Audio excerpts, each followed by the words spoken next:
welcome to Shednanigans. Now today's date is Monday the 18th of July and it is blooming hot. For those that aren't in the UK, we're going through a quite big heat wave basically, and it's supposed to be record temperatures. Now today it's peaked at about 37 to 38 degrees. Tomorrow it's forecast to get up to about 40 to 41 in places, which as a fat man is not good. I have pretty much been dying today, but yeah, this is basically where we are. So there has been a lack of videos for the last couple of weeks because I had some problems with my memory card. I had a corrupt memory card basically. I kept trying to fix it, thought everything was okay, it was recording again, and then I lost some more footage, so I've ordered a new memory card which I'm using now. So that's all sorted. Now I've got quite a distance on the shed, as you can see in the background. I'm going to take you on a little tour of that in a moment, but basically this is where I'm at right now. I wanted to get a bit of a head start on it because I want to try and get it finished ideally before the summer holidays. Now the summer holidays actually is the end of this week, so it's not looking likely that's going to be, but if I can get it done within the first week or two of the holidays, then that'll do for me, because then I can pull back a little bit, let off a bit of steam and spend some time with the kids, and then do some projects in here and then go from there. So that's pretty much where I'm at for this. What I'm going to show you in this video is basically what I've been doing these last few weeks. There's going to be a few time-lapse videos, there's going to be me doing bits, there's going to be footage of around the shed where we're at right now, and that's pretty much it. So I'll take you over to that now.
The base itself is finally done. It is 10.5 foot wide going this way and 12.5 foot going backwards.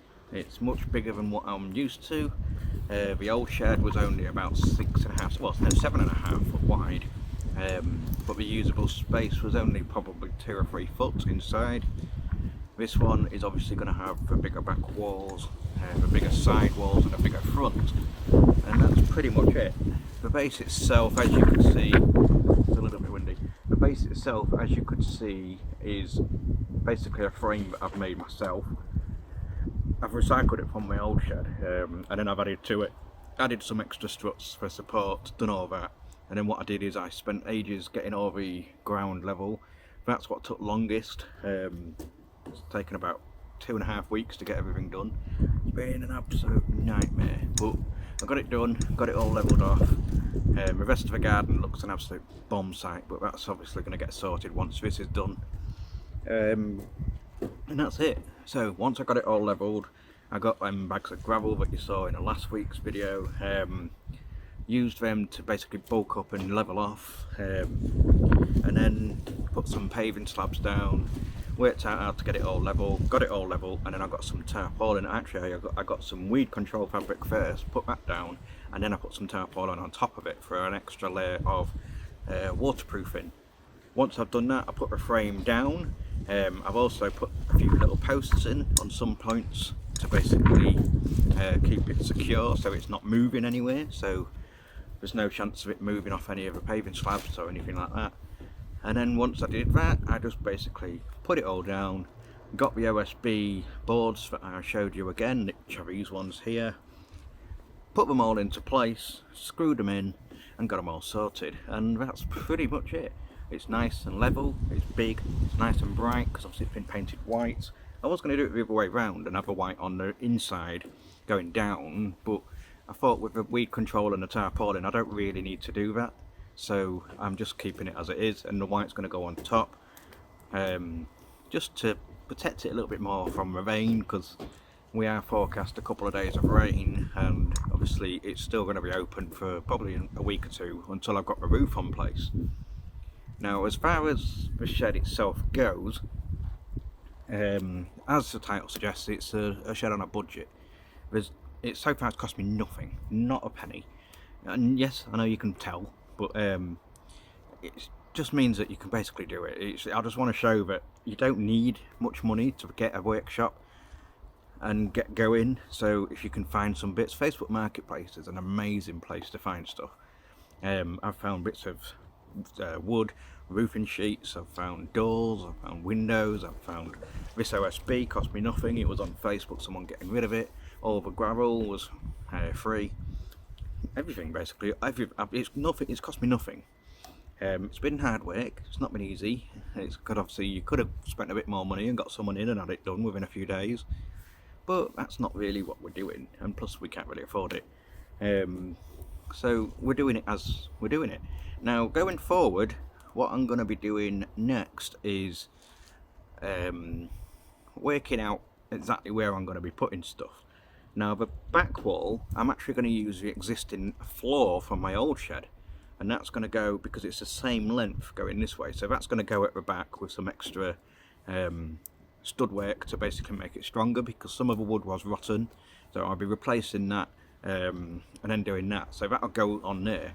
Now the good thing about that is it'll set the height at the back at around probably about, I'd say 2 meters, 2.5 meters, well 2.1 meters off the floor, and that's what I wanted, because on the front I can then put it to about 2.3 meters. Now the legal height that I can go for in the UK is 2.5 meters before you need to do any planning permission. Also, because the shed is quite large, I can still get away with it because without planning permission, because there's no brickwork, and also it doesn't take up more than 40% of my garden, 40 or 50%. It doesn't also sit within 6 foot of the property. It's actually probably about 40 foot away from the property, might even be longer. So I'm all good to go. Now once I've got that back wall done and some framework on that to get it in, I'm going to use the existing shed panel sides on either side. Now what I'm going to do is I'm going to basically attach them and then secure it all together with that, with some support braces going into the middle, which will just screw to the base for now to keep it positioned for when it's a bit windy. Now it's a bit windy today, so it's obviously going to be needed. What I'm going to do then is also build the framework, extend it up on the sides so that it goes up higher, because at the minute we're only sat at probably about 5.5 foot tall. So I'm going to extend them up so they match with the back, and then slightly start to slope forward. Once they're in place, I can then get started on the front. Now the front is actually going to be a couple of pallets on either side, framework around them to basically keep them into place. Then I've got some really thick old sleepers, which I actually had from my old shed, but I never ended up using. They've been sat in the garden for a while, so I'm going to reuse them to make the frame for the door, and the door will sit in that, so it'll be extra secure. I can get the door in there and get the window on there as well, frame all that, have everything sorted, and then basically frame everything off. Once the overall frame of everything is all in place, everything's there, the windows are in, the doors in, there's going to be a lot of places where there's going to be gaps, there's going to be holes, there's going to be stuff like that. Now I'm not going to do that yet. I'm going to finish that off at the very end. What I'll do then is I'll get some lengths of timber to go across, because I'm going to get some lengths to go across and some framework to get the roofing sheets on, get them in place, and then once they're in place I'm going to do that from that. As you can see already, I've made a start using the old walls, and the same again here. So what I've actually done to get an idea of the size of it is, this is the original wall that is about 10 foot long, and then there's another piece that is actually 28 inches long that I've cut to fit on the end there. I've got the same to do on this side to fill that gap there. Obviously you can see I've obviously braced it with some bits of wood. Got the dog keeping in the shade out of the sun, because the sun, when it gets in here, see it's all been painted white, it's pretty hot, it just reflects the heat. But yeah, that's pretty much where we're at now. I am pretty much making it up as I go along. Now obviously with these walls, they're only, as you can see here, I'm actually slightly taller than them, so the plan is to basically keep them as they are, get this back wall put in place, and then get something for the front done, and the front will determine the height at the front. And then I'm going to make some framework going along here. Going to cut some notches into these bits here, make some framework that goes up and make them go higher basically.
When we look at the front, we've got the existing flooring from the old shed. Is this, which I've used to clad all the way up and along. I've just got to finish off going up here, and obviously the same going across there.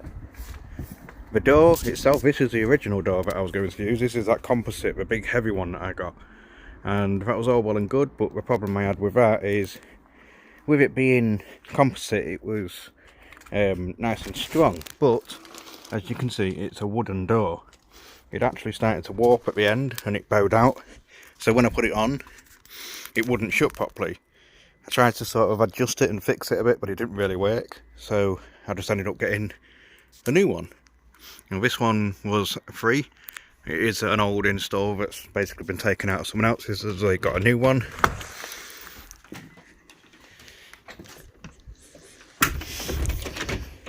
as you can see, it works just fine. It needs a new barrel putting on and a new handle, which I'll do that in time.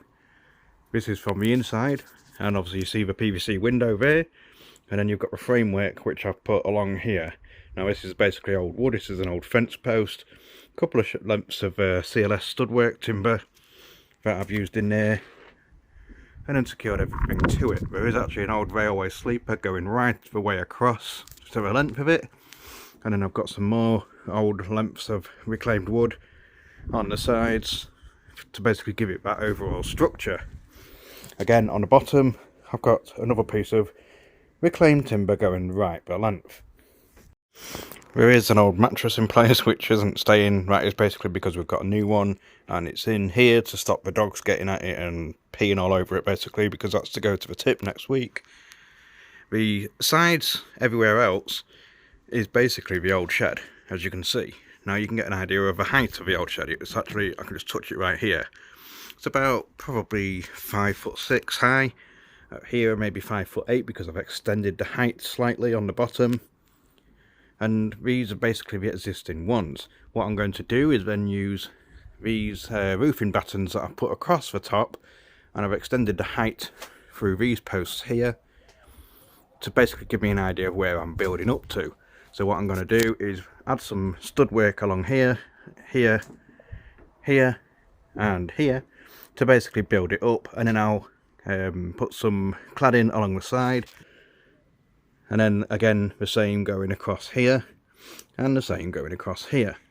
Once that's done, I've got some support beams that I'm going to get going straight across, and then there'll be 1, 2 and 3 going right across, which will then support these, which are just some roofing battens that are basically held in place at the moment on either end, going right across. And it is all nice and level. Once them support beams are in, I'll basically get some more of these which I've got going across, get it all secured into place, and then I can get the roofing sheets on. Once I've got the roofing sheets on, I can get all of the extra insulation sorted, and basically go from there and make sure it's completely watertight. And that's pretty much it, as you can see here. Now it's obviously much larger. It's hard to see on this photo, but on this video, but I've got a lot more space. Now the extra height is perfect because it means in all parts of it I can stand up. There's no ducking, there's no bobbing down. I've just basically got so much more room to play with, and that's what I was after. And obviously I've got the added security of this PVC window and PVC door. Now these will be obviously be lockable. I'm going to have to add an extra lock on it as well, so that it's even more secure. These windows, I'm going to put some frosting or maybe even some tint on there to basically stop people being able to see in, but I'll still be able to see out. These windows here, just single glazed, these are from the existing shed. These are probably, I might even keep them, or what I might do is just replace them for some sheets, timber, maybe some ply or OSB or something like that.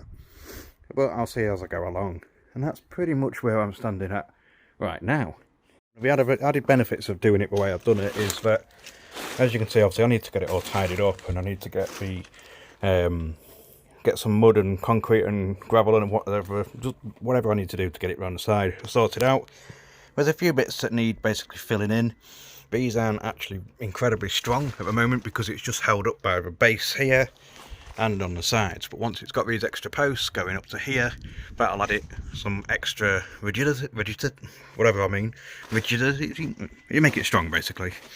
On the sides obviously I can now get access all the way around and along the back as well.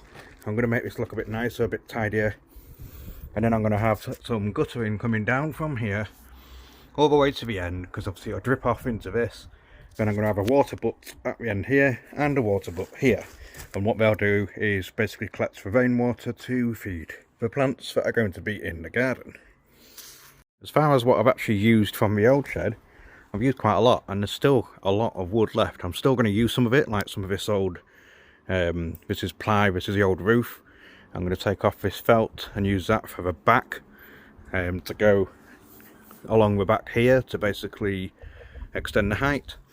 I've got some of this OSB which I'm going to use the sides, and then the rest of it, the pallets and stuff like that, I'm going to keep some of them for do some furniture, but the rest of it's going to basically be tipped, bent, whatever. Right, and that's pretty much where we're at right now. So obviously, as you can see, we've made some significant progress. When I've got it all done, I'm going to do a proper step-by-step guide video, effectively, of what I've done from the start to finish. It'll probably be about 20-30 minutes long. There won't be much talking, it'll just be basically a video of music, of me just getting on with it from start to finish. But basically, as you can see, so far it's cost me about £24, and a lot of the money has gone on these, if I can point here, these posts here. And that's pretty much it. The rest of it has cost me nothing, including the doors, both doors. The window was free, everything else was free, the wood was free. So it does show that actually you can do something on a budget. And yes, it doesn't look fantastic at the moment, but it'll look good and it'll be solid, it'll be secure, and it's plenty of space for what I need to basically get the channel going and lots more projects. Now, I apologise for the lack of enthusiasm as I'm recording this, because I am absolutely sweltering and I've got not much energy basically. So I'm going to cut this short now. We'll see you again next week for the next update, and that will hopefully be for the rest of the framing up here, and possibly even getting the roofing sheets on. So don't forget to hit subscribe if you've not already. The channel is steadily going along. It's getting some progress, it's gaining some momentum. Let's give it a bit more of a push. Click subscribe, click share, click like on that button below, and leave a comment of what you think so far. So yeah, that's it from me. I'm going to go in and try not to melt. And that's it from me for this week. Bye.